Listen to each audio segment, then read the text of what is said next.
All right, folks, welcome back to BEG Wrestling. Honored to be here with Rich Bender, acting executive director of USA Wrestling, correct? And the longest of all time. I don't know about acting, but it's I've had the pleasure and the honor to serve as the CEO or the executive director of USA Wrestling since 2000. So what is that, 24 years? I've been at the organization since the summer of 1988. I started in July of 1988. So what is that, Yep. 36 years Wow. with USA Wrestling. And I had the pleasure and the honor to serve as the CEO for the last, couple dozen years, I guess. Yeah.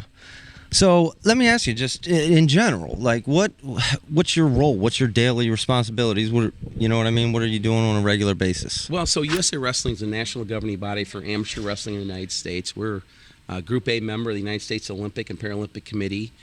We serve as the national governing body for the sport, one of 52 national governing bodies that really makes up the Olympic movement. And USA Wrestling is an organization of 40 plus professionals that work every day to advance the sport of wrestling. Obviously, we serve a couple of masters at the organization. We have a grassroots membership of 350,000 members that obviously is a big focus. And I always joke when I say that the straw that stirs the drink for USA Wrestling is our membership. So obviously a part of our organization is focused squarely on providing the opportunity for youth to participate in the greatest sport man's ever known. And the other segment of our business is focused on elite wrestling, the Olympic team, a world team. And so we like to think it's not an either-or proposition with the things that we do there, but everything at USA Wrestling revolves around four core business principles. It's to grow the base, to build the brand, network the community, and sustain competitive excellence with our team. So I joke with our teammates at the office and say, hey, if you're doing something that's not contributing to one of those four things, stop doing it. Yeah. So as the leader, obviously responsible, first and foremost for the day-to-day operations of the organization, obviously report to a volunteer board led by our president, Bruce Baumgartner, who's from also lives here in Pennsylvania. But, it's a pretty diverse job. It's not every day doesn't look the same. Sure. A lot of travel. Obviously, have an occasion to interact with international wrestling. So a lot of my time tends to sometimes be spent on international initiatives within UWW or the world of wrestling, outside of our borders. So, pretty cool job. Yeah. And one that I was asked, how much longer are you going to do this? And I said, well, I suppose I got to start working first before I think about retiring. So, just incredibly blessed to work with an organization that has a fantastic infrastructure. We literally have programs in every state in the United States, and people that serve our sport are really the foundation of the success of the organization. So I get to do a lot of pretty cool things. Yeah, well, I mean, we're certainly seeing the evolution of wrestling, and you've been involved now 36 years, I believe you said. Maybe what are some of the biggest changes that you've seen happen in our sport over the course? Well, it's really easy to point to one thing as the most significant thing that happened to our sport, and that was in 2013, and February 13th of 2013, when the International Olympic Committee, their executive board, voted to remove wrestling from the Olympic program.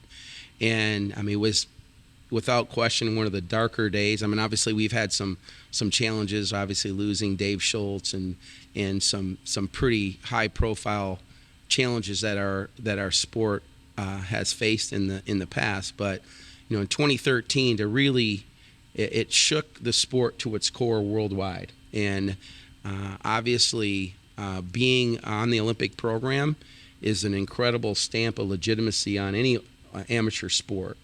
And to think that we potentially were going to remove that credibility was a big challenge. And I think with that challenge came some unbelievable opportunities for the sport. And at the time, and take you back in 2012, 2013, our sport was struggling. Mm-hmm. Right, the rules of wrestling. I remember if a match was tied after the first period, you reached in a bag and pulled out a ball. And if it was a red ball, the red guy handed his leg to the blue guy or girl. And Really a lot of, I don't know if corruption's the right word, but there were a lot of parts of our sport that needed fixing. Mm-hmm. And to be challenged to stay on the Olympic program, and the reality that the sport took the path of, using it as an opportunity to make things better, was without question the most significant thing that happened to wrestling in my career, and one of the things that I'm most proud of being a part of, and things around rule changes, referee accountability, corruption. I mean, the sport's on a pretty high level right now when it comes to those kinds of things. Doesn't mean that there aren't calls that happen at big events that we don't agree with, or think think that that call wasn't correct. But if you think about in international wrestling now, it's written into our rules that if you see a call that you don't think was correct, you can challenge. Athlete can challenge, and it's in the rules. It says it has to be public, that people can see what the action was, and the referee has to explain what the call is. It's not go in this back room and nobody explains anything, and it's and I think it used to be some referees had almost a badge of courage, or they got some badge of honor if they were corrupt, and now it's not tolerated in our sport. And I think the fact that we've been really serious about the involvement of women into our sport, and 2013 provided a great opportunity for us to really shove women's wrestling to the forefront of our sport, and have both genders intimately involved in wrestling, being really focused on transparency around governance, rule changes, accountability with refereeing.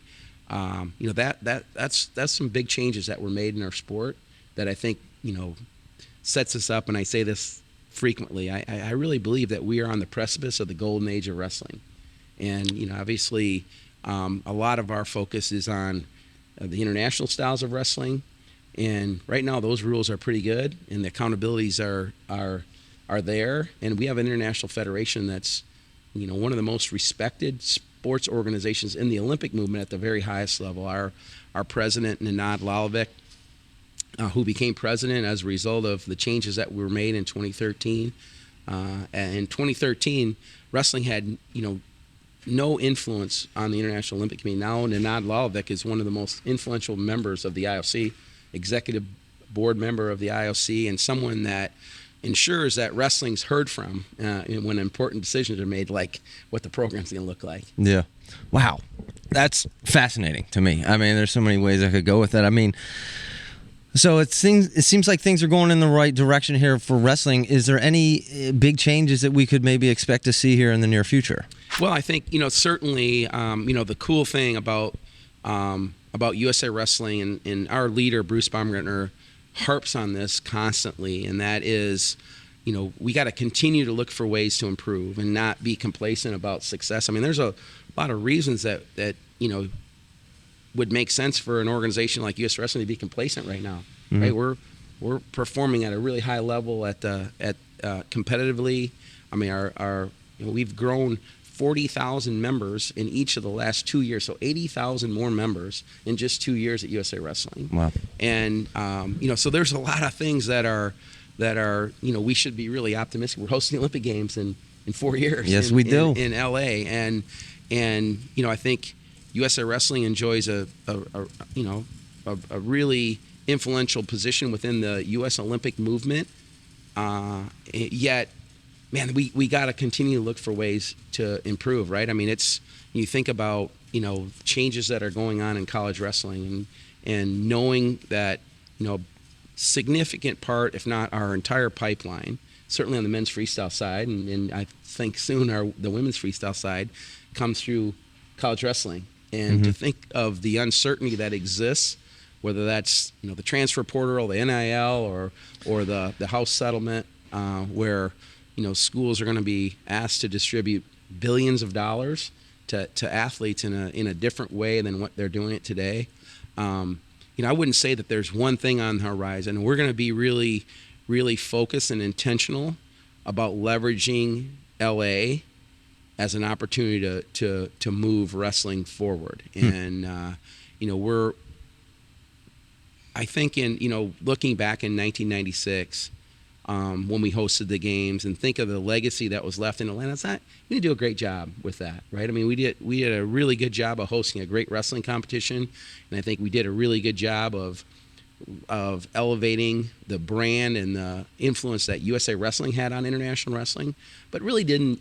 If you look in Atlanta today and say, hey, what is how did wrestling benefit from, hosting those games? I think it's not there's not something that sticks out. And I think we're going to be really intentional about this next 4 years. We're going to hopefully be hosting the 2027 Senior World Championships. Okay. Hopefully going to be hosting the 2026 U20 World Championships in, Vegas or, a city that we haven't completely finalized yet. But, we're going to go into LA with a, pretty singular focus on winning, right? We want to roll people up. And that's what I'm talking about. Coming out of Paris, I mean, it's funny to think back in, 2012 or 2008, we won 3 medals, and, to think, hey, we won 7, we should be really, really fired up. Oh, we won 9 in Paris or in Tokyo. And right, we went into Paris with an expectation that we were gonna do really well. Yeah. And I think double-digit medals was something that we thought was certainly within our reach. But we're you asked the question about changes on the horizon. I mean, we're gonna leverage LA as best we can to drive wrestling and move wrestling forward, and hopefully leave a lasting legacy for the sport. Yeah, well, I'm excited. I mean, and I think you mentioned it. I think wrestling is on the precipice of exploding, and what better platform than LA here in a couple years to do that?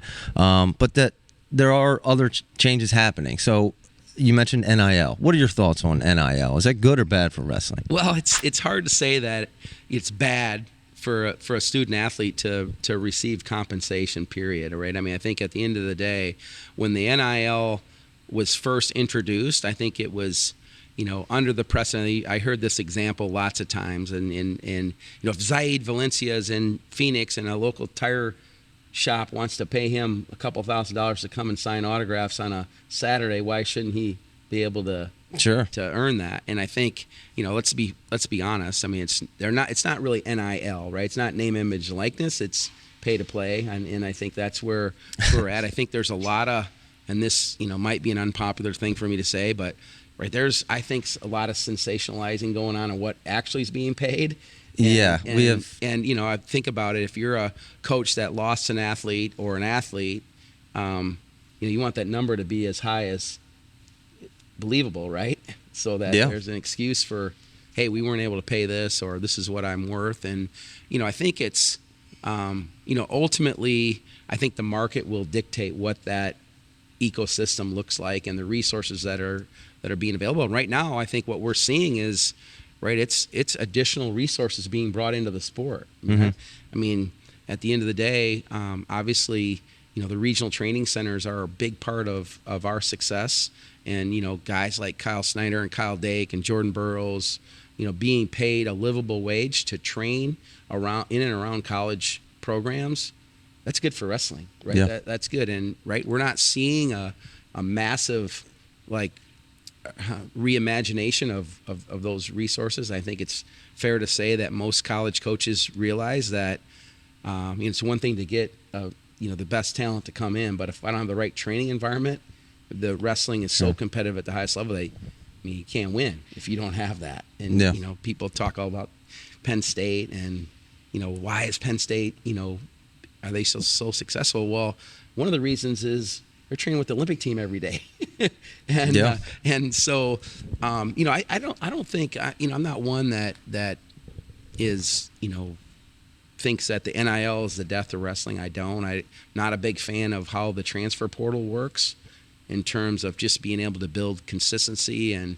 a team. And I think one of the reasons that we have these big pockets of support for college wrestling is it gets kind of woven into a community, And the idea of developing wrestlers to achieve at the highest level is part of that. And an athlete just comes in on an NIL deal that has no connection to the school or the community. I think probably isn't great for developing the fan base. But I'm optimistic that things will they'll work out. Obviously, incredibly aware of how the financial ecosystem works within college athletics, and that if football and basketball's resources are redirected, certainly we should be aware and ready to step in as best we can, and knowing that eventually those realities might hit us, and there'll be some decisions made that will impact Olympic sports. Yeah. Well, and you mentioned the financial situation, and I don't know if you're aware, but the situation going on currently at Campbell University, and we're kind of fighting to save Campbell wrestling. I guess my question would be, like, how does another university avoid getting into that kind of situation that Campbell University is in right now? Well, and I don't know the exact details about what's going on at Campbell. I'll be happy to talk about it more. But I mean, at the end of the day, we all fit in this ecosystem, right? It's competitive at a really high level. And college wrestling coaches are paid to win, right? Their jobs are to develop programs that can be competitive at the highest level. And sometimes I think we lose sight of what's best for the sport, and decisions are made, and challenges to pluck guys, if you will, or take an athlete out of a program that might help you. It's hard to tell a wrestling coach you can't do that, right? Because they're trying to do what's best for them. But certainly, it's a concern. Obviously Campbell's had like an incredible rise and done some really cool things, and it's troubling to hear about challenges that they're facing when I'd say that they've been through the last few years a bit of a poster child for wrestling. I would say so, yeah. And so it's certainly, those stories are troubling, and obviously I think it's the sport needs to circle the wagons around those programs and save them, or do what we can to help. And it's we live in a complicated world, and obviously college athletics is not only complicated but in a lot of ways broken. So it's a tough situation, but I think one that the entire sport needs to pay attention to and rally as best we can around those programs. Yeah, couldn't agree more. Let me ask you this, just a very simple question. If you could just snap your fingers and change anything in wrestling to maybe help the growth, or maybe is there any one single thing that could be changed to help, in your opinion, explode the growth of wrestling? Well, so let me answer that question with another question in terms of just making sure I'm understanding. In terms of growing the participation of the sport, solidifying or entrenching college wrestling. What specific part of the sport are you talking about? I would say just the overall awareness. Maybe let's start at just participation level. Yeah, like what do you think it would be one thing that would drive more participation starting at the youth level? Well, I think it's fun to talk about ways to grow. Obviously we tend to be pretty focused on grow USA Wrestling, and of the 350,000 members that we have within the organization, 70% of them don't have a driver's license. And there's a massive churn every year. It's not uncommon for us to churn 40% of our members in a year, which in some ways that's really cool to think that, hey, we can stay at these really high participatory levels and still churn that many kids. Means that the infrastructure probably is working, right? We're exposing the sport to a lot of kids. And so in terms of growing the sport, I think, and the U.S. Wrestling Foundation is been really leaning into this Let's Wrestle campaign, and it's a campaign to help.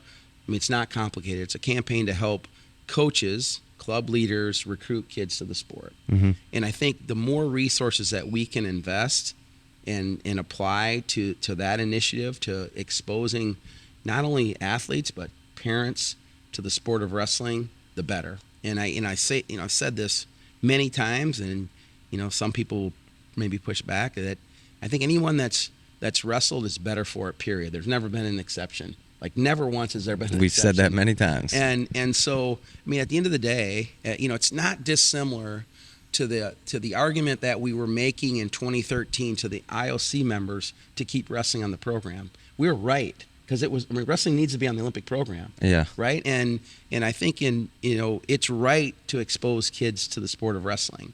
And I think if I was king for a day, right, we would have these massive resources applied to really exposing the opportunity of wrestling to everybody. And I think a lot of that, those opportunities are also predicated on parents understanding, the sport. And, I think we've done well for years of, these generations of wrestling families that, you talked about. Your dad's a wrestler, you're a wrestler. Yep. And I heard Jim Jordan say one time that, really what makes America great is the unbelievable commitment by American parents to make the lives of their kids better than their life. And I think there's really some truth to that. But I think in terms of wrestling and the idea of exposing the sport, promoting the sport, providing opportunities, and it's the cool thing about wrestling is there's not these massive economic barriers to participate. There isn't, right? And Henry Cejudo once said, "Hey, all you got to do to win an Olympic gold medal is have a pair of shoes and a dream." Yeah. and right, there's some truth to that. And I think, applying resources in an intentional way to expose parents and kids to the sport, and sport's hard, right? It's hard, and to think that, hey, we're never going to have this churn, because the sport's hard. Yeah. Oh. And it's but I think ultimately, America needs wrestling, and I think the more that we can invest in publicizing that, the better. Yeah. Well, it's funny that you say that, because my dad's mentioned it several times. He thinks everyone should wrestle for at least 1 year. It builds character. I mean, and like you said, it really does it's good. It builds good character. Now, I want to ask you, obviously you're very familiar with our training program and everything here in the United States. What would you say is our biggest strength in our training program? And do you have any exposure or any familiarity with maybe some other countries, Japan or China? Japanese. Yeah. Yeah. And, it's obviously, and this, right? I mean, there's a bit of a brand around American wrestling. Yep. Right? I mean, kind of hard-nosed, high-level technique, winning a lot of matches later in matches. And, that will continue to be our brand. And, it's woven into the fabric of USA Wrestling and programs all over this country, and so we'll continue that. Although it's funny that you ask, because we're being forced to kind of reimagine how we interact with our national team, and it's we've had an evolution of for example, when I started USA Wrestling, our training camps were a month or two long, right? Come to Colorado Springs, there'd be a month-long training camp. Wow. And now, because of the resources that are available in places like the Nittany Lion Wrestling Club, I mean, athletes are in really high-level training opportunities all over this country, and they don't all have to be in one place. So, we're going to have to evolve with that reality and ensure that, we still are providing the service and the support of American men and women that represent us at the highest level on Team USA to have what they need when it comes to preparation moving in. But, I mean, to answer your question, I don't think it's that complicated in terms of what our brand is. Our brand has been for a long time preparation. And, I can't think of a time that I went to a World Championships ever that we weren't the best prepared team, meaning, we had the best scouting, we had the best preparation, the best game plan, and we don't always win, right? Because sometimes we don't have the best wrestlers. Yeah, right. No. And I think thinking about the Japanese and the success that they had in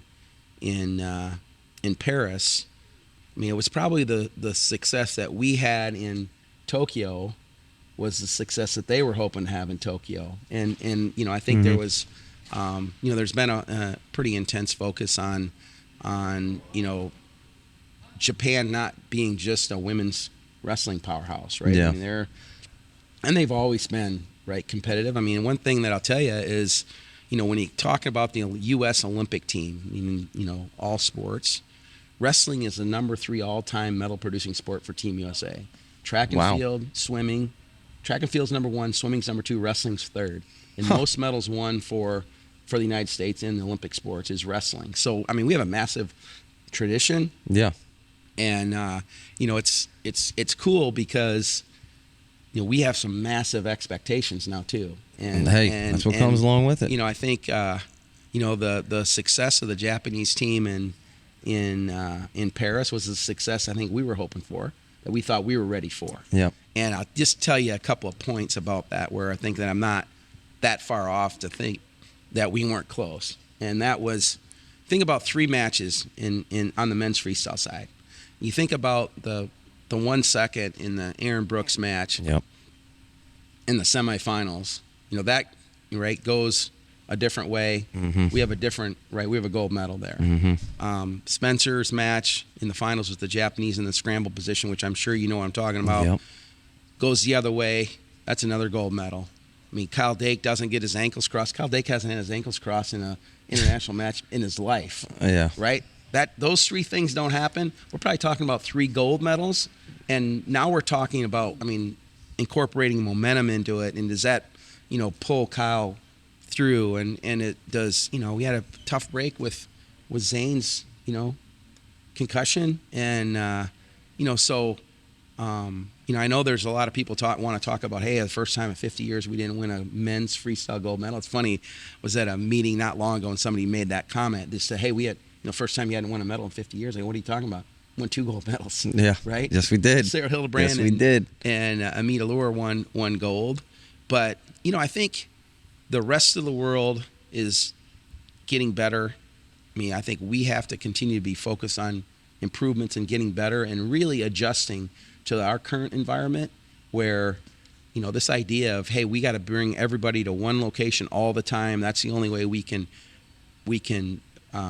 be successful. I think we got to understand that's not the environment we're living in. Mm-hmm. And we got to find ways to have these relevant training camps, whether it's, in Colorado Springs or wherever. Obviously we're still a team, right? Yeah. So it doesn't make sense that we would ever get to a point to where, athletes are just training in these regional training centers and we'll meet you at the airport and give you your singlet. That doesn't make sense to me. But I think we have to reimagine some of the stuff we're doing, and we have the people to do it, right? I'm biased. I think we have the best coaches in the world, work for USA Wrestling, and we're going to figure it out. Yeah. Well, you've made me very excited about LA 2028, right? These Olympics coming up. We've talked about it a lot. Is there really anything that maybe you want to leave off to anyone, a youth athlete right now, considering wrestling? What would be your elevator pitch? Well, I'm going to tell you, and as I said earlier, right, once you've wrestled, right, you're better. And, obviously Coach Gable said everything's easy. I don't know that that's 100% true, that everything's easier, because, right, life's hard, right? Mm-hmm. But, I can think of nothing better when you think about intentionally training for the rest of your life of having wrestled. And I think it's, right, it's hard. It's not an easy sport. And, right, I think it's fun. Funny, a lot of people will complain, if you will, about, the kids these days are, they're not tough as they used to. They're not tough as they used to be. They'd rather. I say that all the time. Yeah, but in the reality of it is that might be true. There might be some cultural shifts there, but wrestling still has a massive opportunity to impact lives, and it's, I'm not joking when I say it's the greatest sport we've ever known, and it teaches life lessons unique to. And I serve on the board of the U.S. Olympic and Paralympic Committee, and so around a lot of different sports. And, some of my Olympic brothers and sisters might be upset with me saying this. Wrestling's different. It's different. It has a different community, a different investment. And I don't know if it's, high level commitment to improvements around strength and conditioning and not eating sometimes, or I don't know. It's probably a combination of all that. Yeah. I don't know that in my almost 4 decades, I've ever been able to really pinpoint that, that one thing. But man, I tell you, it's, I mean, I can't think of an example one time where, someone made a commitment to the sport and they regretted it. It's just, it pays. And, sometimes it's hard for, a young person to really recognize that. But, it's true. Yeah, well, I mean, I'll say this: having played every sport out there, there's nothing like wrestling practice. There's nothing like as tough as wrestling practice. There's no being in shape unless you actually wrestle, and I think ultimately that's what builds character in wrestlers, and I think that's why people should go out and wrestle, and I think that's why you really don't see a lot of outrageous wrestlers out there in the media doing crazy stuff, man. There's just too much character going on. But Rich, I want to thank you because I'll tell you though something on that point. I mean, but the sport exposes us, right? I mean, and it's fun that you say that, but because it's true, right? I mean, as a wrestler, right? I mean, at the end of the day, you're going to get exposed if you haven't put the commitment, you haven't lived right, you haven't made the commitment you needed to make. To do the things that you need to do to be successful. The sport exposes you. Yeah, and ain't nobody to blame but yourself. Right? And nobody to blame but yourself. But I'm sorry I interrupted you there, but it's so true. Yeah, Rich, a pleasure and an honor. And I just want to thank you for your service to the wrestling world. Very grateful for what you've done for our sport. And by the sounds of it, looking forward to what we have coming up here in the future. So I'm confident the best days lie ahead for wrestling. And I think American wrestling is on the precipice of some pretty cool things happening. I mean, obviously, I sat in this chair after Clarissa Chun, and with leaders like that, leading a women's effort, and right, guys have been wrestling for thousands of years, and just in the program since the original 04. sport. I mean, there's some reasons to be pretty fired up about where women's wrestling's going and the impact that it's going to have on the broader sport. I mean, I think it's going to drag the sport to heights that we can only dream of. Yeah. Right now. Oh, you got me fired up, Rich. I'm telling you right now, folks. Rich, I'd love to have like a annual check-in with you, No maybe, problem, man. if at all Anytime. possible. You got to let me know when you're back in town. So, Anytime. Rich, an honor, a privilege, and just thank you for what you've done for Go wrestling. USA. So, absolutely. Folks, begwrestling.com, and until next time, thanks again. Thank you.